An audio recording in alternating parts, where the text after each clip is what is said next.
Say about his plan for bringing this out of control inflation really under control. Well, it seemed like, if not a direct dodge, a little bit of sidestepping, Jay, in the sense that he said that a lot of these price controls, these prices are going to come down through action from the Federal Reserve. The Federal Reserve has signaled that they're ready to start removing some of the support mechanisms that they put in during COVID. He argued that there are things that he's done to try and lower the price of gas, but that's, a lot of that. He basically said a lot of this is supply chain issues, right? During the height of the pandemic, nobody was going out, nobody was buying things. Now, and a lot of places were shut down and goods couldn't come to the U.S. Well, now there's a backlog and there's, higher prices went out. He essentially was calling for people to be patient, but saying that the government is doing everything that it can to try and bring those prices down by, say, for example, the price of cars, making microchips here in the U.S. to put into cars as opposed to relying on them from overseas. So complicated answers, somewhat of a dodge on some of that, but basically saying they're doing everything they can to bring that down. All right, very good. Chris Pallone, live from our nation's capital tonight. Chris, thank you. We appreciate it. Let's get you all caught up on what else is happening today. For some, this is Dig Out Day 3, even with plows working around the clock yesterday. Here's what some of the side streets in Akron look like this morning. And according to the city, they reached all first, second, and third priority streets by noon and still have 52 trucks out clearing intersections and spots where cars were dug out. Back here in Cleveland, this is a live picture now coming up from West 30th Street, where it's pretty messy out there. The city told us it's more than halfway done with second pass-throughs of its 292 subsections. That's groupings of streets. They're now adding salt to the mix. Tomorrow, more replowing and salting where cars have been moved. But at times like this, we look for the helpers in all of this. And staff at St. Ignatius are some of those helpers who, despite the snow day, were clearing out neighbors' driveways who can't do it themselves. They offered this. If it hasn't been touched, there's definitely somebody in need because a lot of them have gotten out and done what they needed to do. And if the cars on the street, haven't moved, it's probably a good reason why those haven't moved as well. They could use some help. That's very observational type of methodology there. Do you know what I'm saying? That's a fancy way of saying they're looking around and seeing who needs help. And if you have time to help your neighbors, get out there and do it, because sooner is better than later. We have a hard freeze on the way right now. It comes in tonight. And, I'm driving around and I'm seeing the water as the snow has been melting through the day today. All of that water is going to freeze tonight if it's not been treated with salt and whatnot. So driveways and parking lots, sidewalks, your porches and steps, it's going to be very icy tomorrow morning. Yeah, I try to throw a little salt on the sidewalks and the porches out in front of the house. But Bets, I have a question for you. Okay. So all that road slush that you see, it's going to freeze solid. It turns into concrete, which is incredible. So people really need to be cautious if they're out and about. And they're going to be salting. We're not going to get so cold, at least tonight, that this road salt is not going to work. Yeah. But by Thursday morning, then it's going to not work. So it's best just to get out there and try and get everything dried off as much as possible. All right. Very good. Please be careful wherever you can. All right. Now we go back to the coronavirus pandemic. As you heard, the White House is helping Americans upgrade their face masks. Millions of N95 respirators will soon be available in our neighborhoods. Sarah Shookman tried to find more details on who might need one and when and where we can get them. It's time to up your mask game to combat Omicron, and the best way to do that, an N95. The White House is sending out 400 million of them. I think that will definitely help the community and help access to this type of protection. The non-surgical N95s are coming from the government's strategic national stockpile to pharmacies and community health providers. CVS, Walgreens, and Rite Aid all confirmed today they'll be handing them out, hopefully as soon as the end of next week. Please consistently wear a high-quality mask. Just last Friday, the CDC updated its mask guidelines, emphasizing how an N95, which filters 95% of particulates, could offer better protection. Summit County Public Health's Chris Barker says you may even consider buying one now. It depends on the type of exposures that you have, level of risk to you or the type of interactions you may have. It definitely will offer an increased level of protection because of the tight fit, but that's the most important thing, is to ensure that it does fit pretty well on you. While an N95 is disposable, it can't be reworn if not dirty, wet, or damaged. They can be expensive, about $1 or more per piece. You want to make sure you're buying the real thing by checking an approved list from the National Institute for Occupational Safety and Health. You can see the make and model and what actually has been vetted through the NIOSH program. The Chinese KN95 and Korean KF94 equivalent masks are harder to vet as they're not approved stateside. NIOSH found nearly 60% of those it did test did not meet stated requirements. When in doubt, a surgical mask is better than a cloth mask, and certainly layering masks is better than a single mask. we will keep you updated on those distribution plans. We just heard Giant Eagle expecting to get some too. You will be able to pick up 3 masks per adult, but child sizes will not be available, Jay. All right. So, Sarah, this is different, by the way, than the COVID-19 tests that we were hearing about, right? Those are going to be sent right to our homes. You've got to go someplace to pick these up. Exactly. I wish they were mailing these too. Yeah. You know how easy that process is. If you've been to the website, covidtest.gov, just sign up. But no, with the masks, you're going to have to go in person to a pharmacy or community health center, and we'll keep you updated on where those will be. Very good. Sarah Shookman, live from the newsroom. Sarah, thanks. Sure.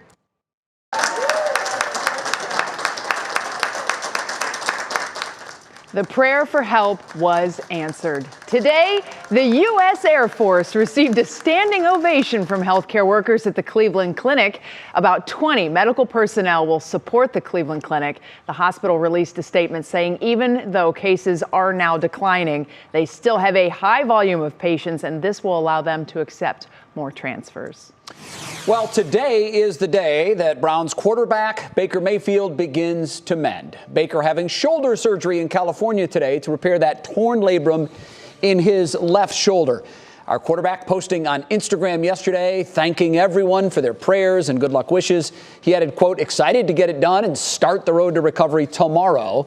He's also getting support from the Boys and Girls Clubs of Northeast Ohio, who sent him a letter hoping for a successful surgery and speedy recovery.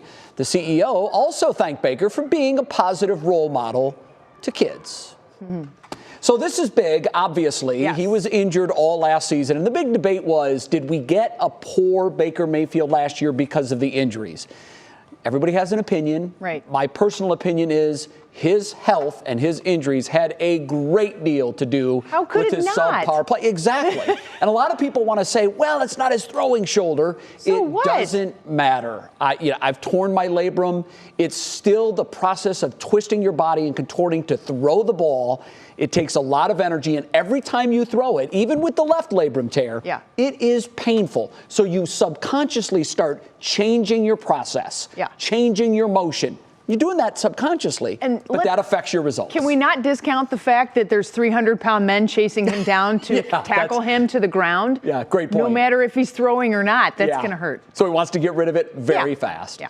Good luck, Baker. We know you're going to be back better than ever next season. Well, coming up for us, it's no surprise the pandemic has been a strain on all of our health.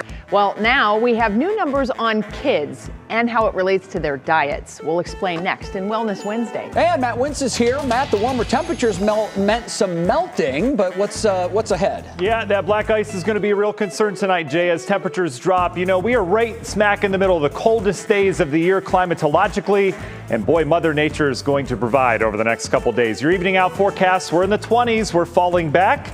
We'll have some snow and more cold in the forecast. We've got it coming up.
It is Wellness Wednesday here on What's New, and today we're talking about a startling new statistic. Whenever something doubles or is cut in half, that's eye-popping. But this one is eye-popping in the wrong way, and it's about children during the pandemic. Which immediately parents are, wait a minute, what? Yeah. Well, some parents may notice that their kids have gained weight since March of 2020. And a new study from the CDC says the average BMI for kids ages 2 to 19 doubled in 2021 compared to pre-pandemic numbers. Dr. Albers with the Cleveland Clinic says part of the reason why is virtual learning, among other things. Some of the main reasons for the change in these numbers and the alarming results have to do with the increase in screen time that children were experiencing during the pandemic, a change in their sleep habits, an explosion in their stress level, lack of exercise, and disruption of routines. The doctor says talk to your kids about what's going on in their lives to gauge their stress level, and that could also be at the heart of some of what they're eating and why they're eating. I just don't understand how people can say that it didn't have an impact, you know? Yeah. The kids are home, they have access to food a lot of times. Sure. Snack. And I think boredom. that's another you part know, of it. a lot of when you're bored, you tend to snack more. You Our tend to eat grocery more bill food. went Yeah, way everybody up. was consuming more food. Yeah. All right, Matt, your weather word today, I think it's appropriate, fitness. We all want to think about our mental fitness and our physical fitness, and it's always a good reminder to keep that front of mind. Right, absolutely. And today's, 40-degree temperatures certainly helped our mental fitness, right? A lot of people out and about trying to walk through the sidewalks that were plowed and some that were not. But you know what? We're getting there. But we're going to go back to the cold tonight. In fact, we've got a really, really cold morning. We were highlighting this yesterday. Jay noticed our 0. Saturday morning looks pretty chilly around here, and doing a little bit of math, 1,085 days it's been since we've last been below 0 in Cleveland. And we have that potential Saturday morning, depending on how things go, where you should have clearing skies, calm winds. And that's a recipe for some cold nights, but not quite yet. We have to get cold first. Boy, we're in the 40s today. Cold air blowing in now. Our frontal boundaries right over northeast Ohio. So we're down to 35 downtown, 34 Sandusky. Meanwhile, holding on to the 40s down to the south and the east. It's coming on a gusty wind. We've seen gusts over 20 at times out towards the west, putting a little bite to the wind chill there back into the 20s. All of us will fall into 20-degree and then teens for wind chills tonight. You can see how we have the downward trend here. 10 o'clock, we're talking 16 feels like temperatures. And tomorrow morning, it's going to be a rough bus stop, rough commute to work. If you don't have the attached garage, you're going to need to bundle up on the way out. We're going to be in the single digits for the wind chill values. Not much organization to this front as it's going by. Moisture is really down to the south. We're trying to spit out some rain or some snowflakes out there. That's going to be the case the rest of the evening. Don't be surprised if you do see some precip. Strong storm system taking shape. This will provide snow for the mid-Atlantic. We're in between that and some lake effect kicking up, and that lake effect will be really our main concern with the cold air as we go into our Thursday. But you can see that frontal boundary much, much colder to the north and west of us. Temperature change over 24 hours, some 35 to 40 degree difference coming on in. Chicago, areas of the central Midwest dealing with much, much colder air. And you put some numbers on it. We've got temps that are falling. But you factor in the wind, and that's the real number here, feeling more like minus 28 right now at International Falls, the icebox of the country, and that cold air is coming our way. So if you're planning on getting on out this evening, no weather problems unless you head down to the south. We might have some light snow developing with that system that glides down to the south. Here comes our lake effect setting up tomorrow. If you have plans to perhaps get out on area park benches and do some fitness once again, you really are going to enjoy yourself because we're going to have sunny skies to the west, but that lake effect snow we'll need to watch. And as we go through time, eventually that lake effect will start to wind down. 3 things to know: black ice potential tonight. Everything going to be freezing here, and we stay below freezing for what looks like the next 200 plus hours. I know that's not the most positive comment. I just want to give you a heads up. Union Home Mortgage 7-day. We're staying cold through the duration. We'll talk more about that extended coming up in our next weather hit. We'll be back with Pop Break after this.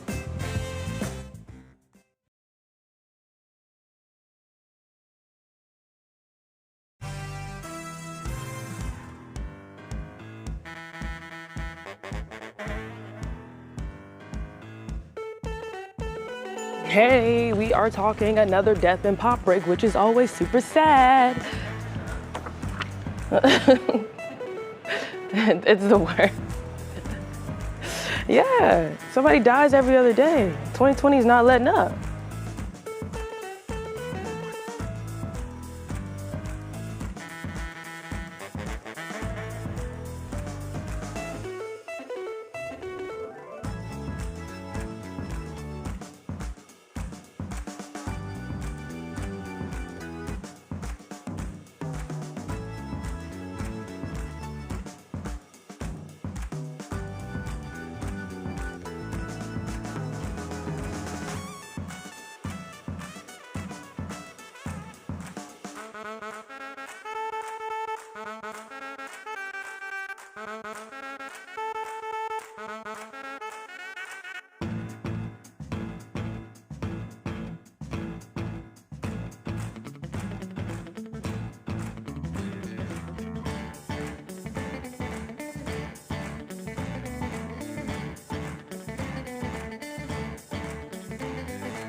All righty, you know what that means. Time for our Wednesday pop break. Kiara Cotton in the newsroom with all of today's entertainment headlines. Hey, Key. Hi, Jay and Betsy. We're dealing with another tough loss here in 2022.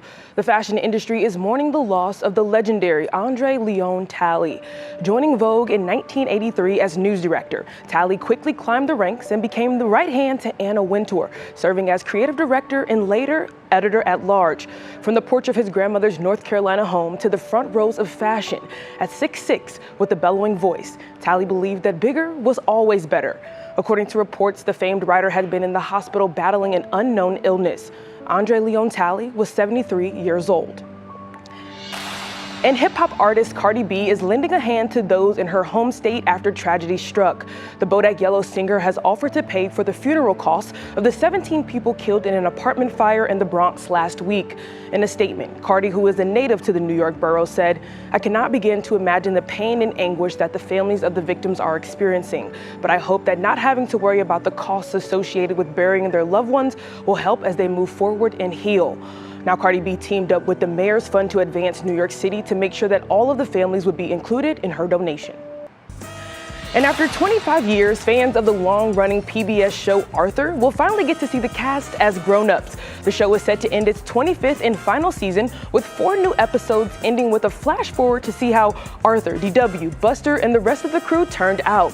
The 25th anniversary Arthur Marathon will air on PBS Kids and stream on its YouTube channel February 16th through the 21st. It's sure to be a wonderful kind of day. And it's time now for your Eagles code word. Today's word is KID. That's K-I-D. You can head over to WKYC.com/contests and enter that word there for your chance to win tickets to their concert. The Eagles are set to perform at Rocket Mortgage Fieldhouse March 17th. And last but certainly not least, we're sending a very special happy birthday to the Queen of Country. Dolly Parton, the country music icon, turned 76 years old today. Jay and Betsy. Doesn't look it. She looks great for that age, man. I'm telling you. She really is. She's like a freak of nature. She just looks great, just keeps, and she's so positive, too. That's what I love about her. She is. And good on Cardi B, too. I got chills when you read that story, Kara. That's really awesome that she would step up with her neighbors like that. Very nice. Key, thanks. Sure thing. All right, last week we showed you an adorable video of a mom trying to teach her daughter how to say Pinocchio. You may remember it. The original video is going to be followed by a cover version in today's Worth the Watch. Enjoy.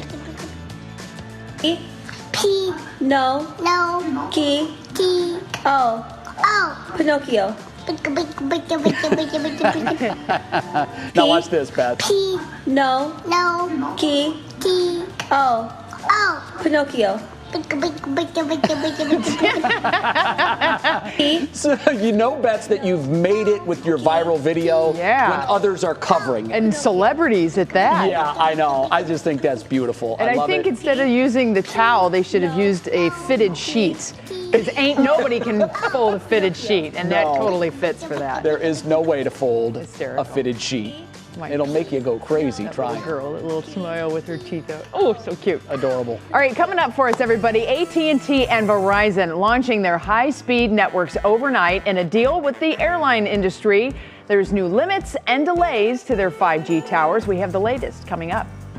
Plus, Put-in-Bay releases its schedule of events for the upcoming year. We're going to show you what to get excited about in 2022 over at the island. That's clicking in Cleveland. And later, we'll look into why the ACTs and SATs are no longer a necessary step on the path to higher learning. Oh, kids these days have it so easy. I'm just kidding. That's coming up in our Education Station series.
And now, live from WKYC Studios, this is What's New.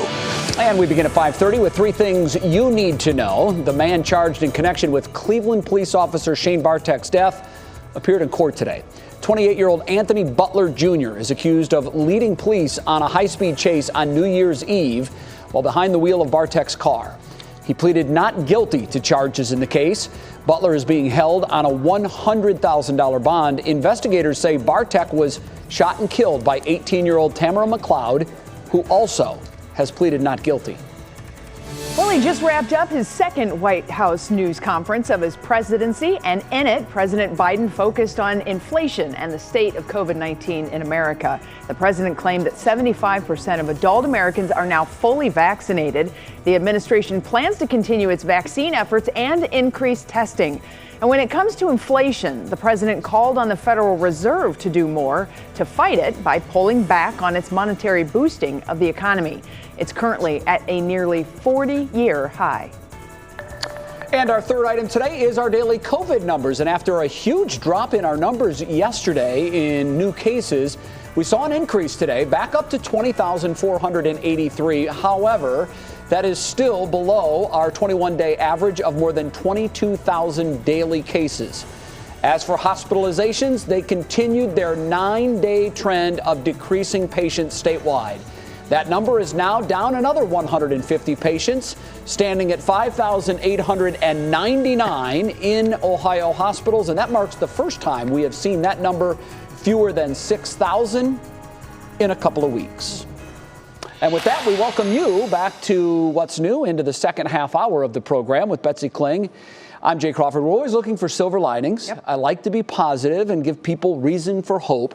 We've been dealing with the Omicron variant. Obviously, more than 95% of all cases in the U.S. are the Omicron variant. UK started dealing with the Omicron variant a couple of weeks ahead of us. Mm-hmm. We have good news in from Great Britain because now their number of daily cases over the last 2 weeks is down more than 50%. Wow. So on the graph, it goes like this. Yes. I mean, it is a precipitous decline. As for the United States cases, we are seeing decline. We are in the stage of decline. But the thinking is that our model will follow the UK model, sure, and in a matter of a couple of weeks, our cases should also be down upwards of 50%. So that's the hope. Kind of like a little latency. There's a little delay. Yeah, we get that. The numbers start going up and people go, okay, I'll put the mask on. Okay, I'm going to do that. I'm going to do that. And then, a couple weeks later, numbers go down. So I feel like, it's part of that trend that's going back and forth. Let's move on, though, to our top talker, because we have been following the fallout with Verizon and AT&T's 5G, what's become a saga. The two wireless carriers flipped the switch overnight to launch their new service. Yeah, but that rollout did include a temporary delay for the second time this month, with AT&T and Verizon hitting the pause button at some of their towers, which are located near airports, following major concerns from the airline industry. NBC's Tom Costello has more on this story. Fifth generation, or 5G cell service, is officially here this morning for millions of Americans, with AT&T and Verizon launching their ultra-high-speed networks overnight after reaching a last-minute deal with the nation's airline industry. Both companies say they'll temporarily limit or delay their 5G towers that are located near some airports. So there's still a lot of work to be done, and I think as we work together, we'll get to the right place. For months, the airline industry and aviation experts have warned of massive disruptions to travelers and the supply chain. At issue, the frequency used by Verizon and AT&T's 5G networks and the potential it could interfere with a plane's altimeter. So concerning, the FAA actually told pilots not to rely on altimeters at more than 80 airports near 5G sites. 50, 40, 30. Altimeters bounce a signal off the ground to let pilots know their precise distance to the ground. Critical for landing and essential when doing so in bad weather. Certainly, minimizing flight disruptions, ensuring safety in travel is a top priority. On Tuesday, the White House thanked the cell phone companies for their cooperation, with President Biden calling the expansion of 5G a priority and a massive step in the right direction. But the agreement follows years of political infighting involving the FCC, the FAA, cell phone companies, airlines, and two presidential administrations, all with competing agendas. Both Verizon and AT&T, which say they acted voluntarily, blame the FAA for not resolving the issue ahead of their launches. AT&T, in a statement writing, "We are frustrated by the FAA's inability to do what nearly 40 countries have done, which is to safely deploy 5G technology without disrupting aviation services." Are you relieved?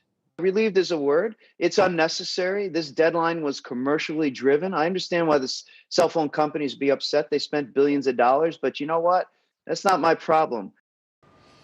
Captain Dennis with the dagger right there. Right. And I happen to agree with them. Yeah. I know we've talked about this. This is one of those problems where you're not really sure how it should be resolved, but as Brandon Simmons so eloquently broke down yesterday, when you asked who deserves the blame here, is it the airlines? Is it the cell phone providers? Is it the government?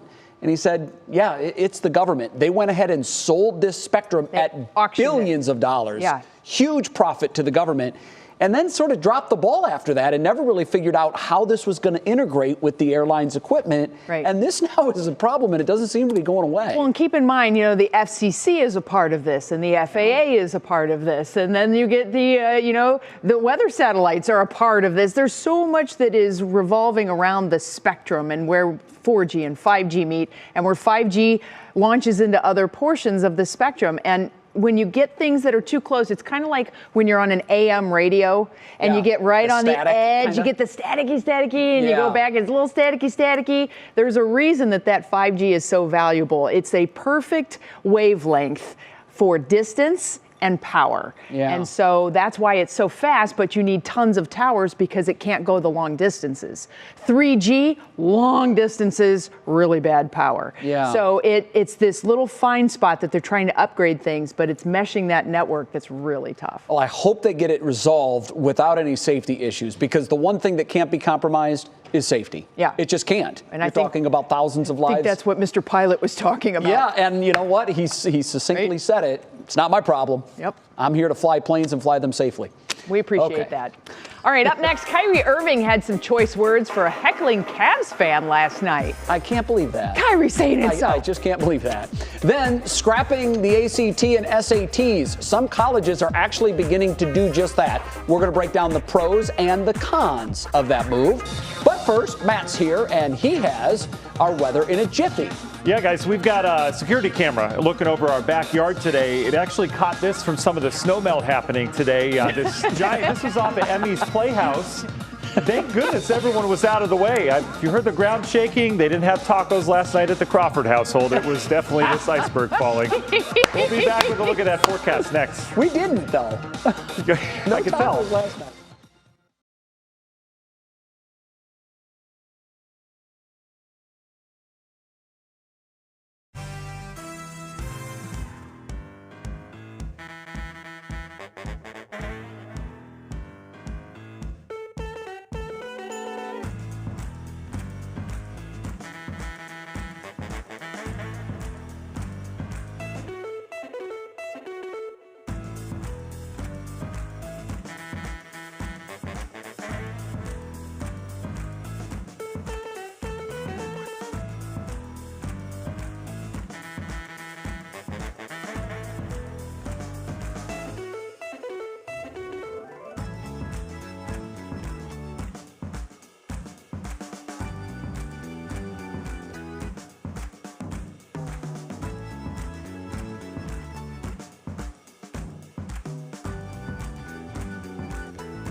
Me, yes, hello. Hi, mic check. What's clicking in Cleveland is Baker Mayfield's shoulder. It's cold.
All right, Matt, I don't know about you. I was driving around today. People are smiling. They're waving with 5 fingers. So happy. Finger, you get it? Yeah, I get it. Yeah, because we get 1 finger waves a lot, too. But they were very happy about it and saying, thanks for the warm air. It's been so nice. And I'm going, no. We don't want the warmth. No. I only had 2 sandwiches thrown at me today downtown.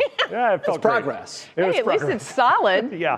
You guys ready for Matt's stats? I got a real stumper today. Oh, yeah. Yeah, this one's a good one. Every answer's super close. 5 is the number. 5, all right?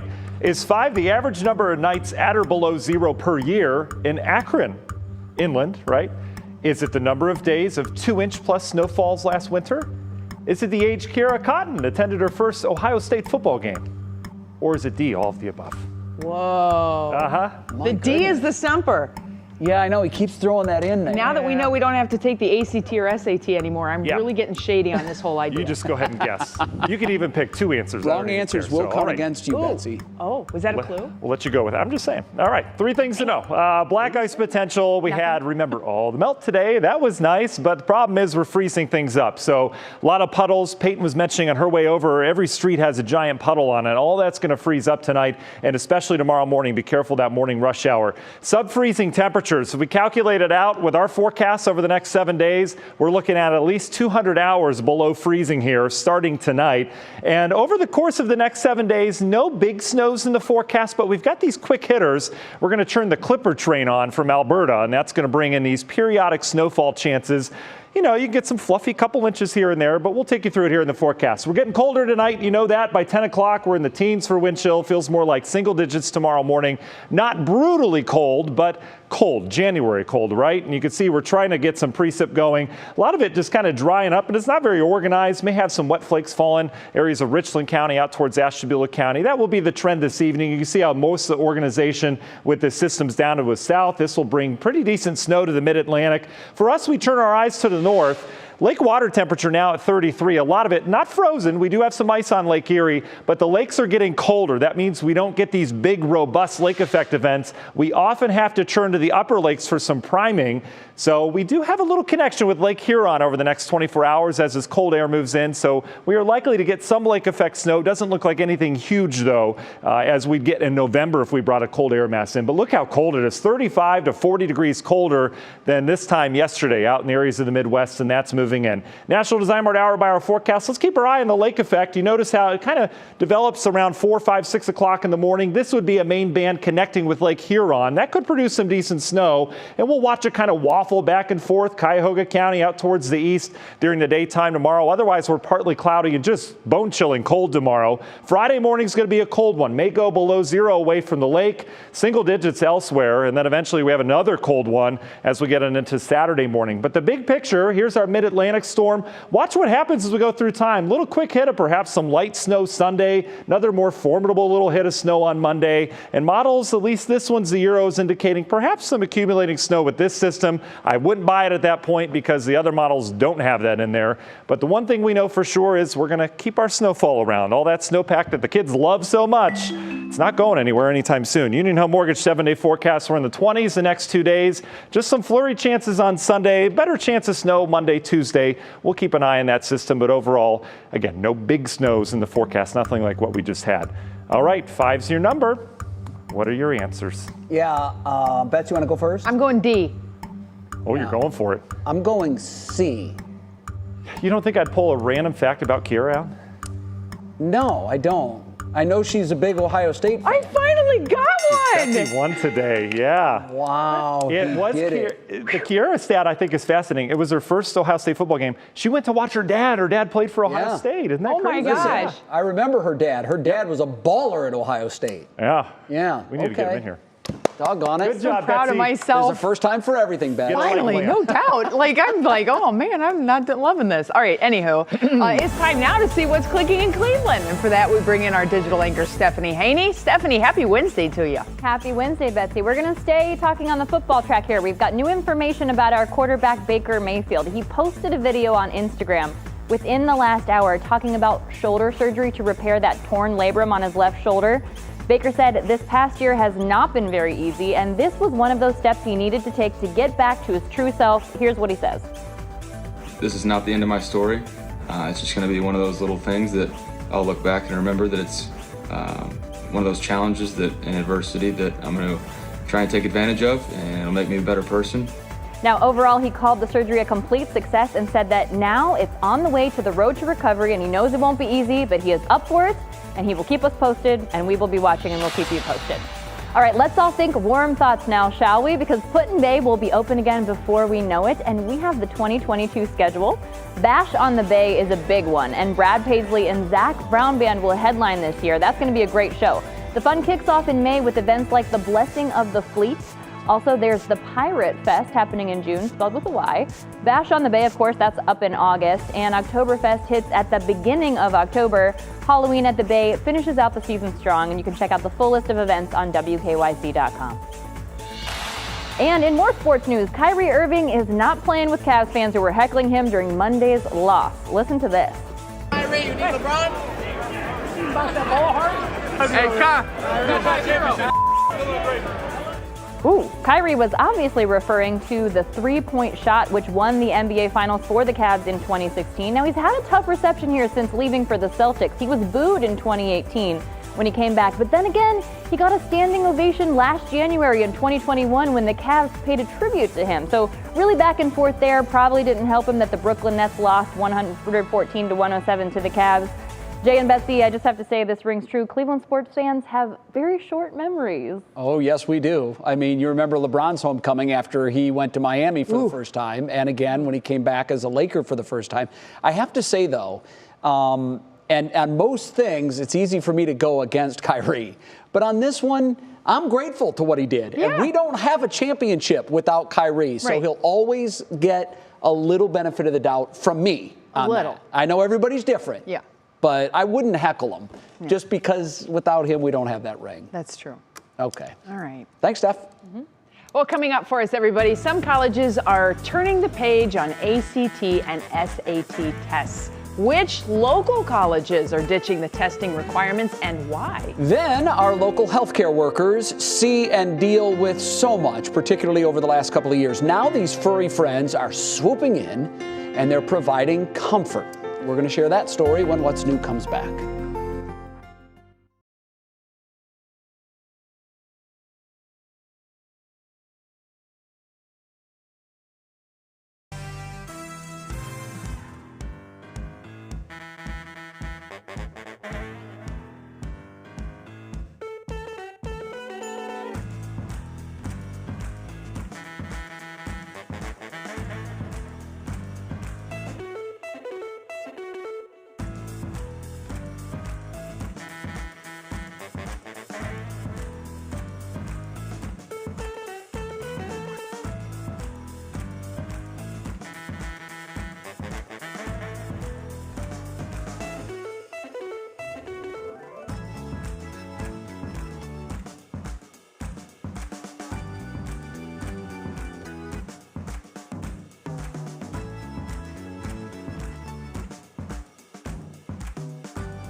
next door neighbor.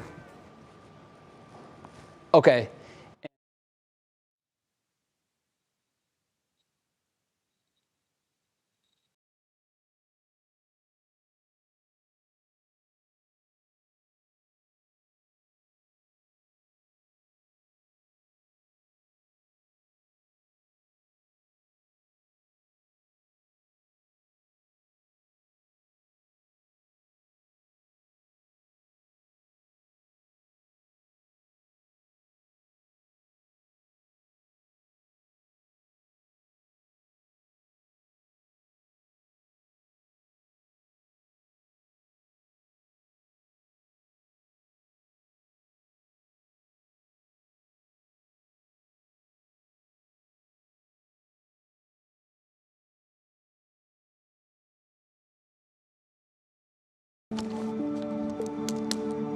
A growing number of colleges and universities have eliminated the ACT and SAT requirements for enrollment. And several of those schools are actually right here in our area. In tonight's education station, January Keaton looks into why the ACT and SATs are no longer a necessary step on the path to certain higher education. COVID blew the lid off of this. Thousands of U.S. colleges and universities have dropped the SAT-ACT requirement, including Cleveland State and Case Western. School districts were shutting down and moving to remote learning, and there was a lack of availability of SAT and ACT testing at test sites. Our urban communities were most severely impacted. So thousands of colleges became test optional, allowing students to opt out of taking the SAT-ACTs and instead submit materials they believe represent them best. I think having it being optional is definitely a relief to most students. STEM high school senior Kaylin James Smith wants to go to Akron University, also a test optional school. He's opting not to take the SAT-ACTs. I have strong letters of recommendation. I have my grades and the programs I'm in that can help me gain exposure. Supporters like radio personality Jimmy Malone, who has his own scholarship fund for local students, say test-optional colleges help level the playing field. I've had kids who did not do well at all on the ACT or SAT, but they get to college and they are able to not just get through it, but also get through it with honors. And that shows that they have a determination to succeed. But many believe there's still a place for SAT-ACTs.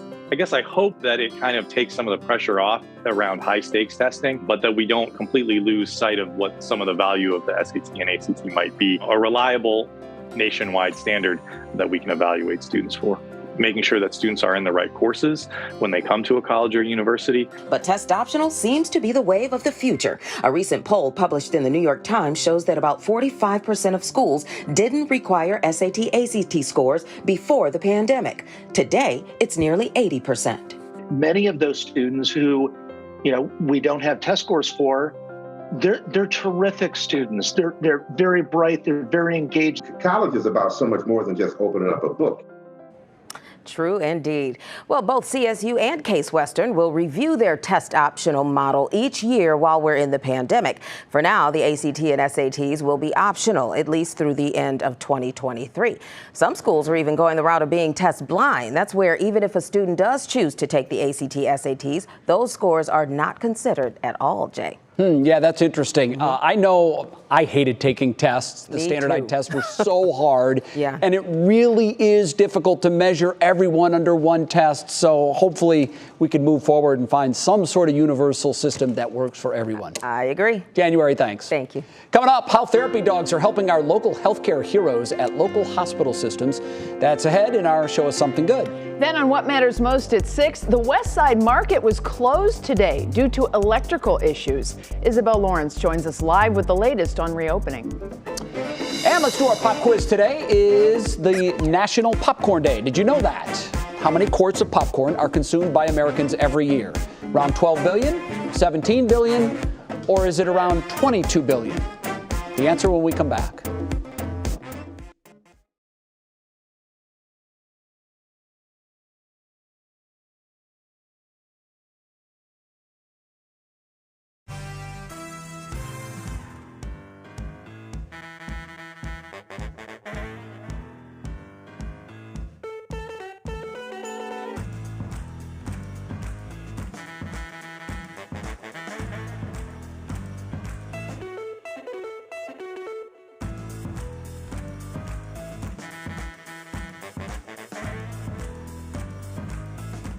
Testing 1, 2. Hello, hello, hello. Hello, hello, hello.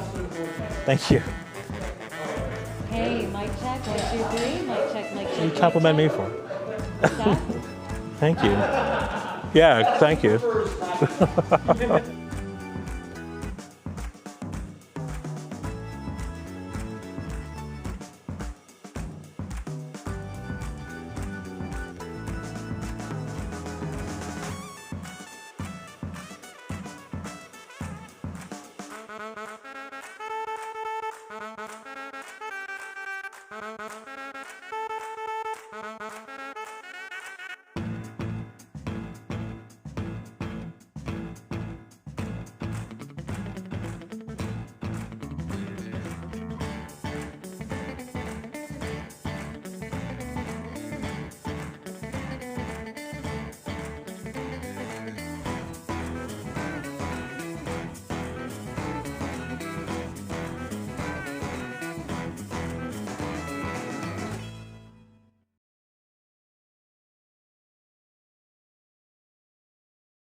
And before the break, we asked you about this question. It's National Popcorn Day. How many quarts of popcorn do we consume as Americans? Betsy, you want to guess? A lot. Billions and billions and billions. I would say that's right. It's 17 billion quarts of popcorn. That's a whole lot of popped corn. 47 quarts per person. Yeah, our official statistician. That's where I question it, because I don't eat 47 quarts. I think I have friends who eat like way more than that, so it offsets for sure. Very good. All right, today's show is Something Good comes from the Cleveland Clinic and university hospitals, where therapy dogs are helping our healthcare heroes. The facility dog unit at the clinic and Pet Pals program at UH are expanding beyond patients, and they're providing comfort to staff members in their toughest moments on the job. Pups, Trotter, and Kid work at the clinic, while Melina, Pace, Ira, and Blue work at UH. They give us unconditional love. Everybody's always excited to see them, and I feel like they've really helped hopefully reduce the stress and the burnout that our healthcare caregivers are going through right now. Well, the healthcare heroes get a bonus, and you know the dogs are loving their jobs too. And both hospital systems hope to grow their programs. And thanks to a $150,000 grant from to UH from PetSmart, that is actually happening. 4 more dogs will join UH's Pet Pals program this year. I got to say, Bets, I've got 2 at home. It's a real thing. You're having a bad day, you come home, and here come Layla and Maddie, and boom, the smile is everywhere. Just love me. We're out of time. Back tomorrow at 5, and we hope to see you then. What Matters Most with Russ and Laura starts right now. Cleanup Day 3. These are old school shovels and salt, and we do whatever the neighbor is hoping for. Days after a major snowstorm across Northeast Ohio, many neighborhoods are still digging out as crews work overtime before this weekend's deep freeze. Closed for business. I just hate to see customers driving from wherever, coming here, knowing we're always open on Wednesdays. On what is usually their busiest day of the week, the West Side Market closed today. We'll hear from vendors about the continuing problems at the historic shopping center. Free tests and masks. First, it was COVID test kits. Now the government is giving away face masks as President Biden outlines his new plans for the pandemic. And Baker on the mend. An update on the medical procedure to fix that nagging shoulder injury that plagued the Browns quarterback for most of the season. From the WKYC studios, this is What Matters Most. And good evening. Thanks for being with us. I'm Russ Mitchell. And I'm Laura Cascio. Tonight, day 3 of winter storm cleanup. And many neighborhoods from the east and west sides of Cleveland all the way south to Akron and Canton still are in need of plowing. Side roads are still the biggest problem. And as Emma Henderson tells us, some residents are